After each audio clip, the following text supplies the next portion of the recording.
আল্লাহ আমার রব, এই রবি আমার সব। দামে দামে তন মনে তারি অনুভব। তোমার দুনিয়াতে আমি যেদিকে তাকাই, অথই নিয়ামতে ডুবে আছি সবাই। পাক পাখালির গানে শুনি তসবি কলো রব, তসবি কলো রব। আল্লাহ আমার রব, এই রবি। আসসালামু আলাইকুম, আলহামদুলিল্লাহ, আসসালাতু ওয়াসসালাম আলা রাসূলিল্লাহ। প্রিয় দর্শক, আপনারা যারা দেশে আছেন প্রবাসে, সবাইকে জানাই অনেক অনেক প্রীতি ও শুভেচ্ছা। শুরু হলো এনটিভি আয়োজিত এবং লাভেল নিবেদিত অনুষ্ঠান আপনার জিজ্ঞাসা। আপনাদের সাথে আছি আমি জয়নুল আবেদিন আজাদ। আর আপনাদের মনে জাগা প্রশ্নের জিজ্ঞাসার জবাব দিচ্ছেন বিশিষ্ট আলেম ডক্টর মোহাম্মদ সাইফুল্লাহ। আসসালামু আলাইকুম ওয়া রাহমাতুল্লাহি ওয়া বারাকাতুহু। প্রিয় দর্শক, চলুন তাহলে জিজ্ঞাসার জগতে। শুরুতে একটি ইমেল পাঠিয়েছেন তাওহিদ আলম রাজশাহী থেকে। লিখেছেন, আমি এই অনুষ্ঠানটি গত 1 বছর ধরে নিয়মিত দেখে আসছি। আপনাদের এবং এনটিভিকে ধন্যবাদ এমন একটি ভালো অনুষ্ঠান উপহার দেওয়ার জন্য। এরপর প্রশ্ন করেছেন, মায়ের একটি কষ্টের নিঃশ্বাস 8 দোজখের চাইতেও ভয়াবহ, এমন বক্তব্য কি হাদিস সম্মত? সুন্দর প্রশ্ন করেছেন, জাযাকুমুল্লাহ খায়ের। মায়ের একটি কষ্টের নিঃশ্বাস 8 দোজখের কি আগুনের চাইতেও ভয়াবহ। 8 দোজখ বলতে কিছুই নেই। আর মানে দোজখের আগুন কত ভয়াবহ তার কোনো মানে হিসাব দুনিয়ার এই আগুন দিয়ে বোঝানো সম্ভব নয়। সুতরাং এই বক্তব্যগুলো একেবারেই ভিত্তিহীন। এই ধরনের কোনো হাদিস বা কোনো রেওয়ায়েত, এমনকি সালাফদের কোনো বক্তব্য আমার জানা নেই। সুতরাং এই বক্তব্যগুলো শুধুমাত্র আবেগের জন্য বলা হয়ে থাকে, মানুষদের মধ্যে আবেগ তৈরি করার জন্য বলা হয়ে থাকে। এগুলোর কোনো ধরনের ভিত্তি নেই, কোনো দলিল নেই এর জন্য। কোনো সন্দেহ নেই, এর অর্থই নয় যে মায়ের প্রতি আপনি জুলুম করবেন, মায়ের হক নষ্ট করবেন, মায়ের সাথে দুর্ব্যবহার করবেন। মায়ের প্রতি সর্বোচ্চ সুন্দর ব্যবহারের অধিকার হচ্ছে মার। রাসূলুল্লাহ সাল্লাল্লাহু আলাইহি ওয়াসাল্লাম হাদিসের মধ্যে বলেছেন যে যখন প্রশ্ন করা হয়েছে মানা হাক্কুন নাসি বিহুসনি সাহাবাতি, যে আমার ভালো আচরণ ভালো ব্যবহারের সবচেয়ে বড় হকদারকে, আচরণ সুন্দর সবচেয়ে কার সাথে আমি করব, সে কে সবচেয়ে বেশি হকদার? তখন আল্লাহ রাসূল সাল্লাল্লাহু আলাইহি ওয়াসাল্লাম বলেছেন উম্মুক, তোমার মা। দ্বিতীয়বার বলেছেন উম্মুক, তোমার মা। তৃতীয়বার বলেছেন উম্মুক, তোমার মা। সুতরাং মায়ের বিষয়টি কোনো সন্দেহ নেই, এটি যে মানে সবচেয়ে বেশি হক, এতে কোনো সন্দেহ নেই। কিন্তু এটা বোঝানোর জন্য এই ধরনের কথা জালিয়াতি করতে হবে অথবা দ্বীনের মধ্যে নতুন কিছু আবিষ্কার করতে হবে, এর কোনো প্রয়োজন নেই। জি, যেভাবে বলা হয়েছে সেভাবে বলতে হবে, যেভাবে বলতে হবে। নিজ থেকে বাড়িয়ে রং চড়াবার কোনো প্রয়োজন নেই, এতে বক্তব্য দুর্বল হয়। জি। আরও লিখেছেন, দীর্ঘশ্বাস ছাড়া কোনো মুমিনের উচিত নয়, কেননা দীর্ঘশ্বাস জাহান্নামীদের উপাদান। এটা কি হাদিসে আছে, না এটা শুধু প্রবাদ বাক্য? না, প্রবাদও নয়, হাদিসেও নেই, কোনো প্রবাদও আমি পাইনি। আপনি কোনো প্রবাদে পেয়েছেন? আমার যতটুকু পড়ালেখা রয়েছে এই পড়ালেখা আমি প্রবাদেও কোথাও পাইনি। জি, হাদিসেও পাইনি, প্রবাদেও পাইনি। প্রবাদ সম্পর্কে তো আমাদের কিছু পড়ালেখা আছে, নাই যে প্রবাদ তো প্রচলন সমাজে হয়, কিন্তু কোথাও এটা তো আমাদের জানাজানির বিষয়। এটা কোথাও কোনো প্রবাদের মধ্যে আসে নাই যে দীর্ঘশ্বাস জাহান্নামীদের লক্ষণ। আউযুবিল্লাহি মিনাশ শাইতানির রাজিম, আস্তাগফিরুল্লাহ। এই ধরনের বক্তব্য দিতে হলে মানে আন্দাজে মানে কথা বলা কত ভয়ঙ্কর, চিন্তা করেছেন? মানে কারণ এগুলো গায়েবের সাথে, অদৃশ্য জ্ঞানের সাথে জড়িত।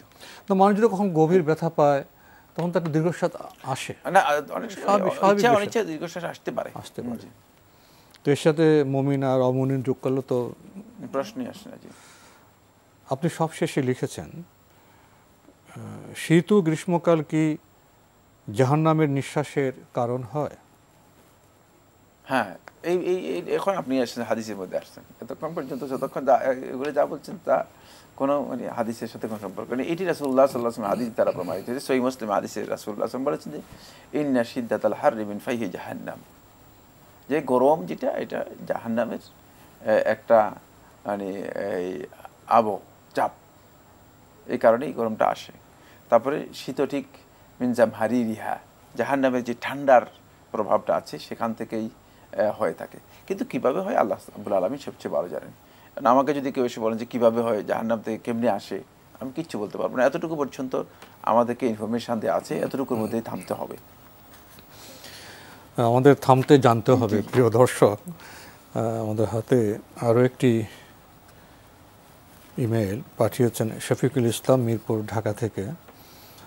লিখেছেন, এনটিভিকে ধন্যবাদ আপনার জিজ্ঞাসার মতো জনসম্পৃক্ত এমন একটি চমৎকার অনুষ্ঠানের জন্য। এরপর আপনি প্রশ্ন করেছেন, সম্প্রতি 58 বছর বয়সী বিশিষ্ট ব্যবসায়ী আবু মহসিন খান প্রায় 17 মিনিট ধরে ফেসবুক লাইভে এসে মাথায় পিস্তল ঠেকিয়ে আত্মহত্যা করেন। আত্মহত্যার আগে তিনি হৃদয় বিদারক অনেক কষ্টের কথা বলেন। একজন মুসলমান হিসেবে আত্মহত্যা করাকে ইসলাম কিভাবে দেখে? আত্মহত্যাকারী ব্যক্তির জন্য জানাজা ও তার নাজাতের জন্য কি দোয়া করা যাবে? আত্মহত্যাকারীর কি পরিণাম হতে পারে পরকালে? বেশ কয়েকটি প্রশ্ন। হ্যাঁ, আত্মহত্যা কেন্দ্রিক এবং সুনির্দিষ্ট একটি ঘটনাও আপনি উল্লেখ করেছেন। ঘটনায় আমরা যেতে চাই না, ঘটনা সকলের কাছে পরিচিত। সুতরাং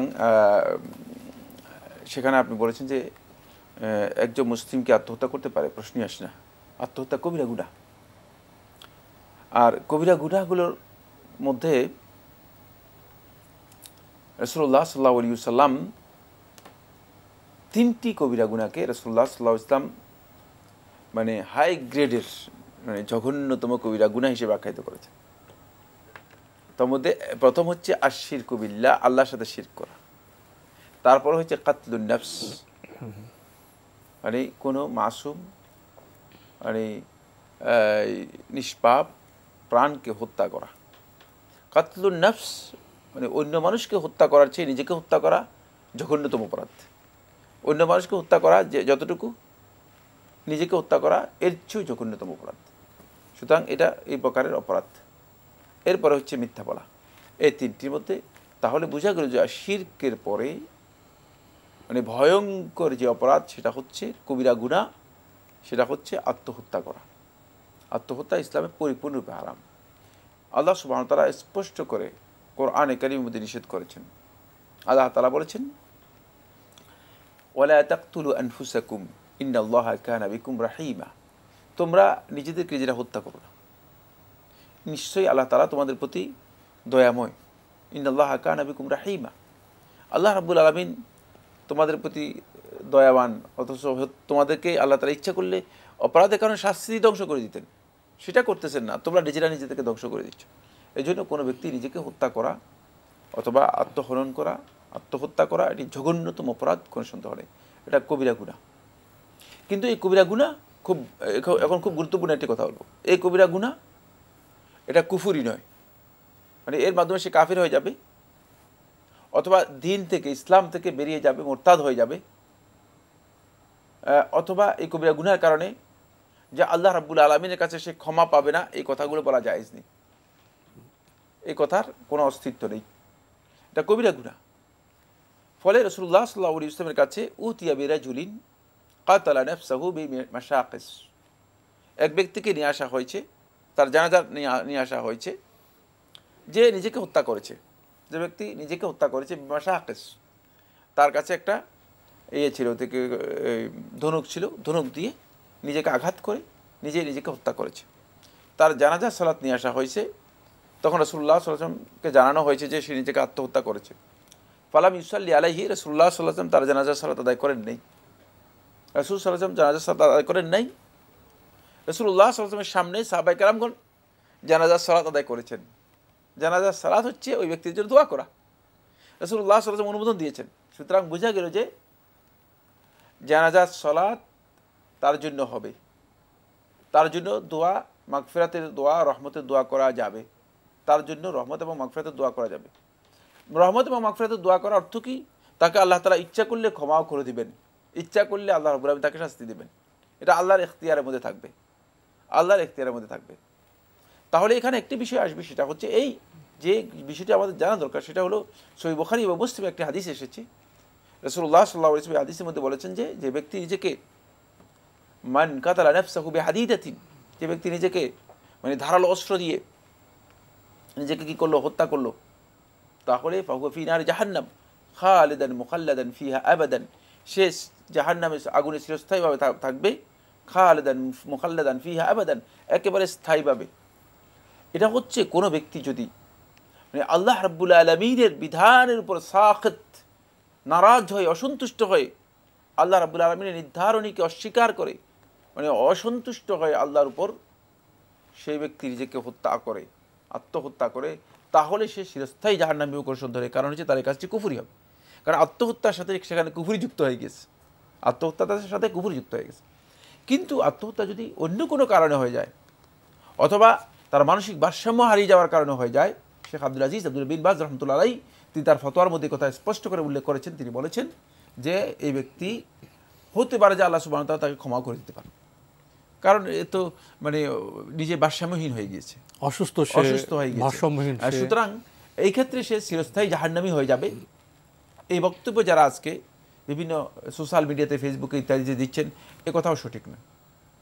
আবার কেউ কেউ বলতেছেন তার জন্য দোয়াও করা যাবে না, তার জানাজার সালাত হবে না, এই কথাগুলো সঠিক নয়। বরং জানাজার সালাত হবে, দোয়া করা যাবে, তার জন্য দান করা যাবে, আল্লাহ রাব্বুল আলামিনের কাছে ক্ষমা চাওয়া যাবে, এবং তার এই কাজটি যে ভুল হয়েছে এতে কোনো সন্দেহ নেই। এবং এই কাজটির জন্য সে আল্লাহ রাব্বুল আলামিনের কাছে যেহেতু তওবা করতে পারে নাই, কবিরা গুনাহ করেছে, মারা গিয়েছে, আল্লাহ রাব্বুল আলামিনের মাশিয়াতুল্লাহ, আল্লাহর ইচ্ছার অধীনে চলে যাবে।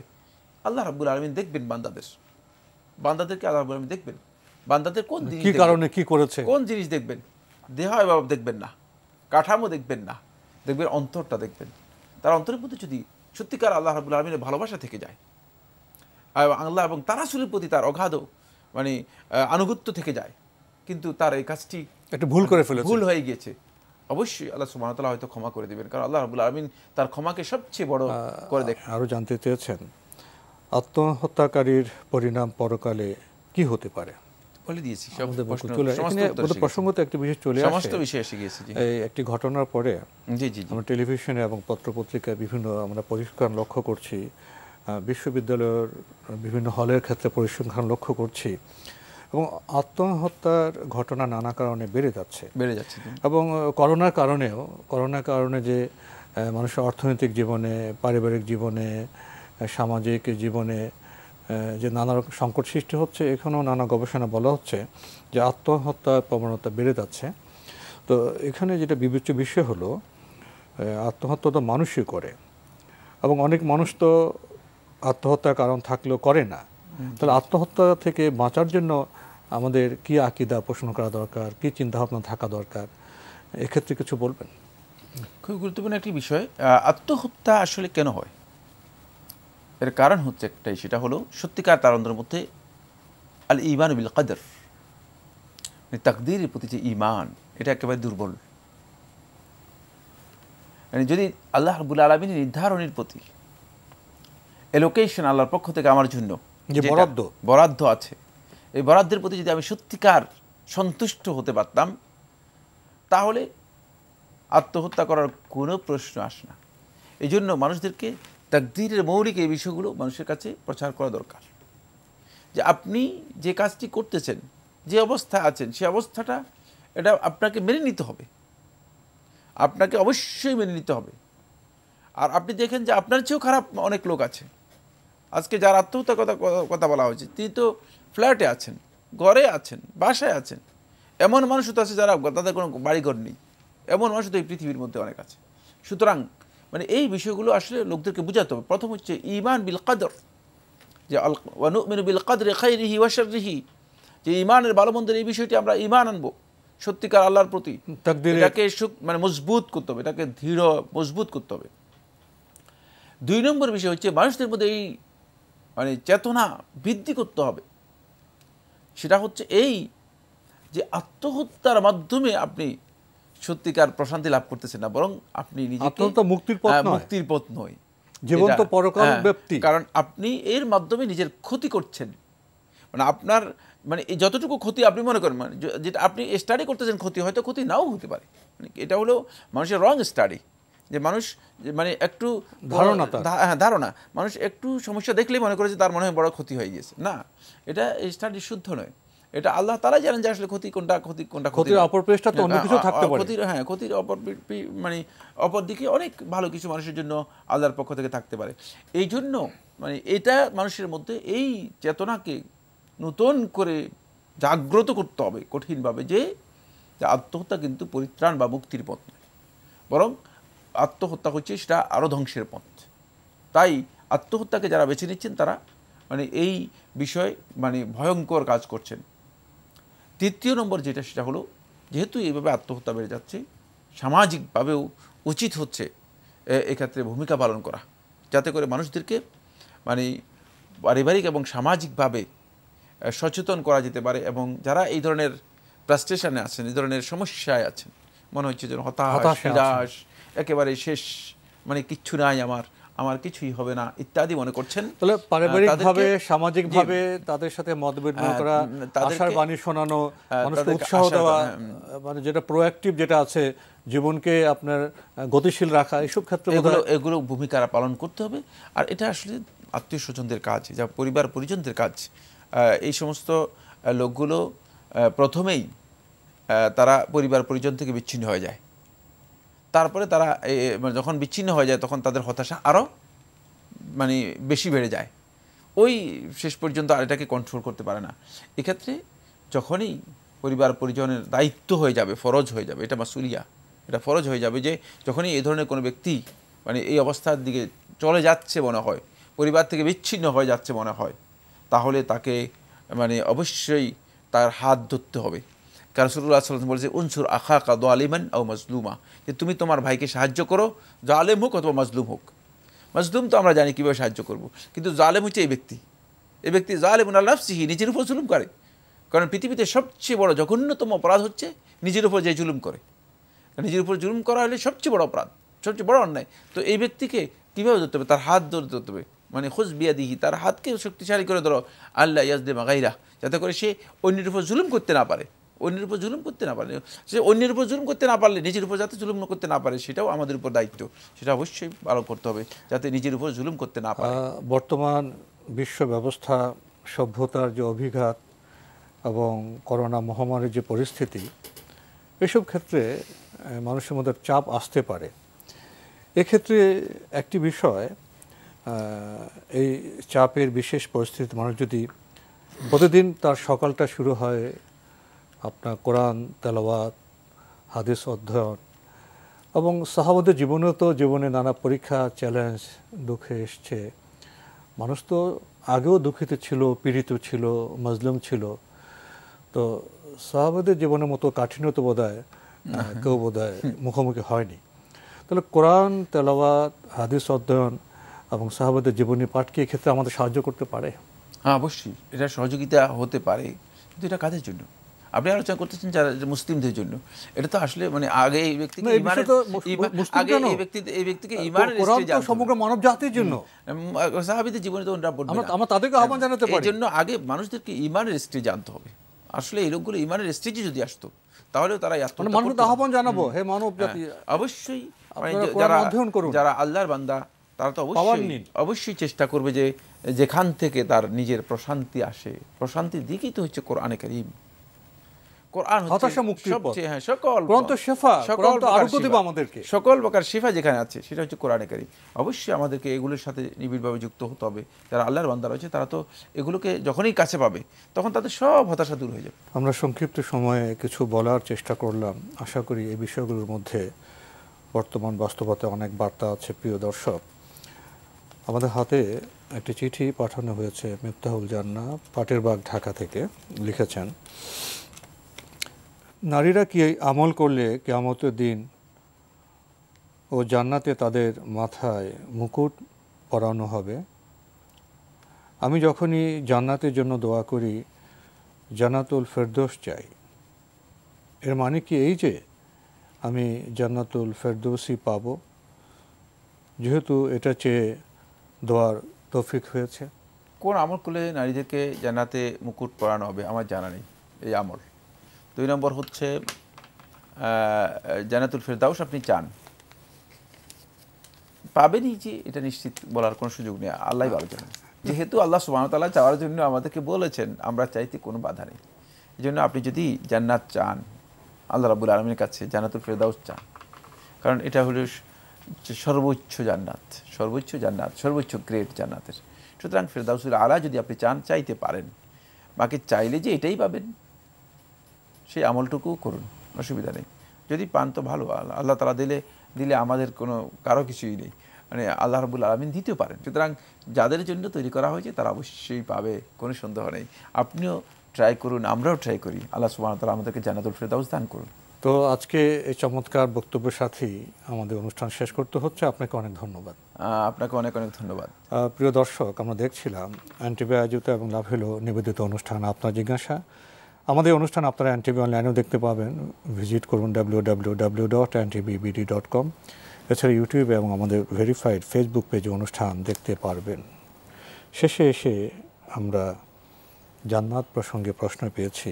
আমাদের সম্মানিত দর্শক জান্নাতে মাথায় মুকুট পড়তে চান, তিনি শুধু জান্নাত চান না, তিনি জান্নাতুল ফেরদৌস চান। চমৎকার আকাঙ্ক্ষা, আমরাও তার জন্য দোয়া করব। আমাদের কোনো ভাই বা বোন যদি ভালো কিছু পান, তাতে তো আমাদের আনন্দের উদ্রেকই হবে। আমাদের জন্য আমরা ফেরদৌস চাই। কিন্তু প্রশ্ন হলো, এই প্রতিযোগিতায় তো কিছু চ্যালেঞ্জও আছে। সে চ্যালেঞ্জ মোকাবেলায় আমরা কতটা প্রস্তুত আছি, কোন পথে প্রস্তুতি নিতে হবে সেটা আমাদের কাছে স্পষ্ট। আসুন স্পষ্ট পথে, সরল পথে আমরা যাওয়ার চেষ্টা করি। চিঠি লিখুন, প্রশ্ন পাঠান আমাদের ঠিকানায়। পরিচালক আপনার জিজ্ঞাসা, এনটিভি, বিএসসিসি ভবন, 7ম তলা, 102 কাজী নজরুল ইসলাম এভিনিউ, কারওয়ান বাজার, ঢাকা 1215। ইমেল অ্যাড্রেস আপনার জিজ্ঞাসা @ntvbd.com। প্রিয় দর্শক, মহান আল্লাহ আমাদের সবাইকে নিরাপদে রাখুন, রাখুন শান্তিতে। আসসালামু আলাইকুম। আল্লাহ আমার রব, এই রবি আমার সব, দামে দামে তুন মনে তারি অনুভব। আল্লাহ আমার রব, এই রবি আমার সব।